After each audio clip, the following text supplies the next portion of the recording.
Yeah! అన్న ఇంకో thing ఏంటంటే, మనం ఈ మధ్య కాలంలో వెరీ ఫ్రీక్వెంట్‌గా చూస్తున్నాం, వింటున్నాం. రిలేషన్‌షిప్స్‌లో మిస్‌అండర్‌స్టాండింగ్స్ ఒస్తున్నాయి, ప్రాబ్లమ్స్ ఒస్తున్నాయి అండ్ ఆబ్వియస్‌గా గొడవలవుతుంటాయి. So, what do you think is the best solution దీన్ని అవాయిడ్ చేయడానికి? Yeah, definitely. Saying sorry is the best solution.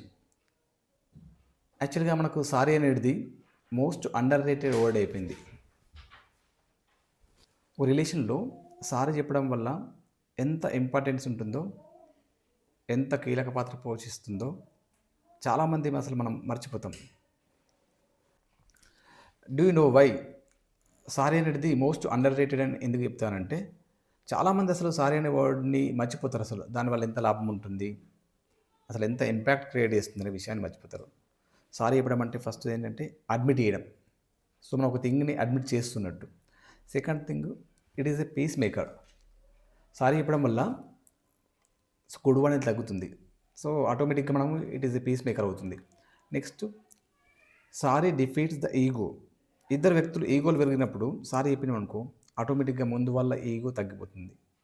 దాని మీనింగ్ ఏంటి? సారీయే ఇక్కడ విన్ అయినట్టు. It is a stress reliever. Sorry చెప్పడం వల్ల ముందు వాళ్ళకి ఏం లాభం ఉంటుందో తెలియదు. బట్ మనకైతే స్ట్రెస్ రిలీవ్ అవుతుంది. సారీ చెప్పడం అనేది ఒక స్టెప్ దిగడం లాంటిది. ఇద్దరి మధ్యలో ఆర్గ్యుమెంట్ అవుతున్నప్పుడు మనం సారీ చెప్పినామంటే ఒక స్టెప్ తగ్గినట్టు మనం. మనం స్టెప్ తగ్గినప్పుడు అవతల వారు ఆటోమేటిక్‌గా తగ్గుతారు. ఒకవేళ తగ్గకపోయినా కూడా వాళ్ళు ఆ గొడవను పెంచడం గానీ, సమస్యను పెంచడం గానీ చేయరు. దాని మీనింగ్ ఏంటి? సారీ చెప్పడం వల్ల నష్టమైతే ఏం లేదు. మనమే ఎందుకు చెప్పాలి సారీ ప్రతిసారి అనుకున్నప్పుడు వాళ్ళు కూడా అదే ఆలోచిస్తారు. అసలు మనమే ఎందుకు చెప్పాలి సారీ? సో, ఇక్కడ ఏంటంటే ఒక సారీ చెప్పడం వల్ల మనకు నష్టం ఏం లేదు కాబట్టి సారీ చెప్పడంలో తప్పేం లేదు. యెస్. యెస్. అవును. ఇన్‌ఫాక్ట్ మనకు లాభమేం లేకపోయినా నష్టమైతే పెద్దగా ఏమి ఉండదు. అట్‌లీస్ట్ ఆ గొడవ అక్కడితో ఆగిపోతుంది. ట్రూ. ట్రూ. యాహ్! నిజమే కానీ ఇన్‌ఫాక్ట్ అగైన్ మళ్ళీ ప్రతిసారి మనమే సారీ చెప్పడం కూడా practically this is not possible కావచ్చు. మనం ప్రతిసారి సారీ చెప్పాలా అంటే డిపెండ్స్. ముందున్న వాళ్ళు క్రిమినల్ మైండ్ సెట్‌తోనో లేకపోతే క్రూరమైన పనో, ఒక పిచ్చి మాటలు మాట్లాడినప్పుడు మాత్రం మనం సారీ చెప్పాల్సిన అవసరం లేదు. సారీ చెప్పి కూడా అది అర్థం లేని విషయము. వితండవాదం చేసే వాళ్ళ దగ్గర కూడా మనము సైలెంట్ అయిపోవడం బెటర్. సో, అట్లా సారీ చెప్పుతుంటే కూడా అక్కడ మన దానికి విలువ ఉండదప్పుడు. యాహ్! అన్న నిజంగా వెరీ ట్రూ థింగ్ అసలు. సారీ చెప్పడం అనేది నో మ్యాటర్ అసలు ఏ ఏజ్ వాళ్ళైనా, ఏ గ్రూప్ వాళ్ళైనా ఈజీగా చెప్పగలిగే one of the best thing మీరన్నట్టు yeah! That is really true. But ఇక్కడ ఇంకో థింగ్ ఏంటి అంటే మనకి లైక్ ఒక సిట్యుయేషన్‌లో సారీ చెప్పాలని ఉంటది. బట్ అది ఎక్స్‌ప్రెస్ చేయడం తెలీదు. ఎక్స్‌ప్రెస్ ఎలా చేయాలో చేయడం రాదు. మరి ఇట్లాంటి సిట్యుయేషన్స్‌ని ఎలా డీల్ చేయొచ్చు? ఆహ్, యాహ్! That is right. యాక్చువల్‌గా కొందరు ఇన్‌ఎక్స్‌ప్రెసివ్ ఉంటారు. సో, వాళ్ళకేంటంటే సారీ ఎలా చెప్పాలి తెలియదు. సారీ చెప్పాలి అనే ఇంటెన్షన్ ఉంటుంది. ఎక్స్‌ప్రెస్ చేయాలనే ఇంటెన్షన్ ఉంటుంది. ద బెస్ట్ వే ఏంటంటే ఓరల్‌గా సారీ చెప్పడం. అది కాని టైంలో కొందరు ఏం చేస్తారంటే వాళ్ళ దగ్గరికెళ్ళి కూర్చోవడమో, లేదంటే వాళ్ళతో క్లోజ్‌గా ఉండడమో, వాళ్ళ హ్యాండ్స్ పట్టుకోవడమో, టచ్ చేయడం లాంటివి. వాళ్ళు చేసే పనులలో హెల్ప్ చేయడము. ఎగ్జాక్ట్‌లీ. వాళ్ళు చేసే పనులలో హెల్ప్ చేయడం లాంటి థింగ్స్‌ని చేస్తుంటారు. అండ్ వాళ్ళు చేసే పనులు వీళ్ళు రెగ్యులర్ చేయని వాటిలో కూడా వీళ్ళు హెల్ప్ చేస్తుంటారు వాళ్ళకి. చేస్తూ వీళ్ళ ఇంటెన్షన్‌ని ఎక్స్‌ప్రెస్ చేస్తారనమాట యాక్షన్స్‌లో. ఇంకొందరేంటంటే అంతకుముందు జరిగిన విషయంలో సమస్యలో కావచ్చు, ఒక ఆర్గ్యుమెంట్‌లో కావచ్చు దాన్ని అగ్రీ చేస్తారు. ఓకే. బట్ నేను నువ్వు చెప్పిన దానికి నేను అగ్రీ చేస్తున్నాను.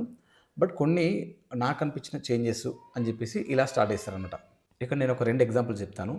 రియల్ లైఫ్‌లో జరిగిన ఎగ్జాంపుల్స్. ఒకటేంటంటే వైఫ్ అండ్ హస్బెండ్ వాళ్ళకి పెళ్ళై 30 ఇయర్స్ అవుతుంది. వాళ్ళకి ఆల్రెడీ 50 ఇయర్స్ ఏజ్ ఉంది. ఆ టైంలో వాళ్ళ ఈగోస్ వచ్చి చిన్న గొడవలు చేసి వాళ్ళు డైవర్స్ తీసుకున్నారు. ఒక 10 ఇయర్స్ వరకు వాళ్ళు మాట్లాడుకోలేదు. సెపరేట్‌గా వండుకున్నారు, సెపరేట్‌గా ఉన్నారు.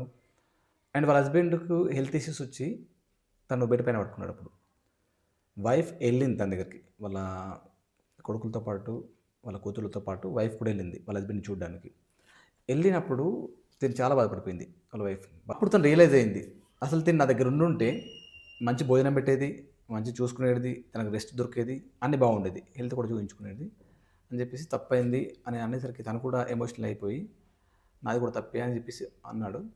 బట్ ఇది జరిగిన ఒక 5 to 10 డేస్‌లోనే హస్బెండ్ చనిపోయిండు. ఇక్కడ మనం చూడొచ్చు.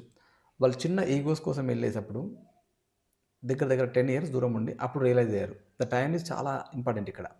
అదేదో గొడవ జరిగిన 1 డేకో, 2 డేసో, 3 డేసో, 1 వీక్ లోపల ఇదేదో చెప్పుంటే ఈ గ్యాప్ ఉండేది కాదు. ఈ ప్రాబ్లమ్ కూడా ఉండేది కాదు. సో ఇట్లాగే ఇంకో కేసు. వైఫ్ అండ్ హస్బెండ్‌కి పెళ్ళయి ఒక 5 ఇయర్స్ అయితుంది. రెగ్యులర్‌గా ఏందంటే హస్బెండ్ బయట నుంచి వచ్చిన తర్వాత వైఫ్ అడ్జస్ట్ అయ్యేది, థింగ్స్‌ని అర్థం చేసుకునేది ఏమనేది కాదు. బట్ ఒకరోజు చాలా హెక్టిక్ వర్క్‌లో ఉండి తను స్ట్రెస్‌లో ఉంది. హస్బెండ్ ఎప్పటిలాగా బయట నుంచి వచ్చినప్పుడు ఆర్గ్యుమెంట్ చేస్తున్నాడు. తను చెప్పింది నాకు ఈ స్ట్రెస్ సిట్యుయేషన్‌లో ఉన్నాను. అర్థం చేసుకుని అని చెప్పేసి. బట్ హస్బెండ్ అర్థం చేసుకోలేదు. తనతో పాటు ఆర్గ్యుమెంట్ చేశాడు. అమ్మాయి హర్ట్ అయ్యి వెళ్ళిపోయింది. ఒక 6 మంత్స్ వరకు తను రాలేదు. తినకు తెలుస్తుంది తన వైఫ్ లేకపోవడం వల్ల ఇంట్లో అసలు ఏం ప్రాబ్లమ్ అవుతుంది, అసలు ఏమేమి జరిగేది, తన ఇంపార్టెన్స్ ఏంటి అనేది. తను అప్పుడు ఏం చేశాడంటే అమ్మాయి వాళ్ళ ఇంటికి వెళ్ళి వాళ్ళ అమ్మ వాళ్ళ ఇంటికి వెళ్ళేసి నాదే మిస్టేక్ ఉండింది, నేను ఇంకోసారి రిపీట్ చేయను, ప్లీజ్ వెళ్దాం పద అన్నాడు. తర్వాత హ్యాపీగా ఉన్నారు. ఇక్కడ కూడా 6 మంత్స్ వరకు వాళ్ళు దూరం ఉన్నారు. ఇద్దరు సఫర్ అయ్యారు. ఇక్కడ ఇక్కడ ఇక్కడ చిన్న విషయం, వాళ్ళు సారీ అనే ఒక పదము లేకపోతే తగ్గకపోవడం వల్లనూ ఇంత గ్యాప్ వచ్చింది. ఒకటి గుర్తుపెట్టుకోండి, ఒక విషయం గుర్తుపెట్టుకోవాలి ఏంటంటే మనం ఒక రిలేషన్ని స్ట్రాంగ్ చేసుకోవాలంటే మనం అస్సలు ఎస్టేట్ అవ్వద్దు సారీ చెప్పడానికి. ఎందుకంటే సారీ చెప్పడం వల్ల మనం స్ట్రాంగ్ అవుతుంది, రిలేషన్ బంధం బలపడుతుంది అనుకున్నప్పుడు మనం సారీ చెప్పడంలో తప్పేం లేదు. అది మన మంచికే.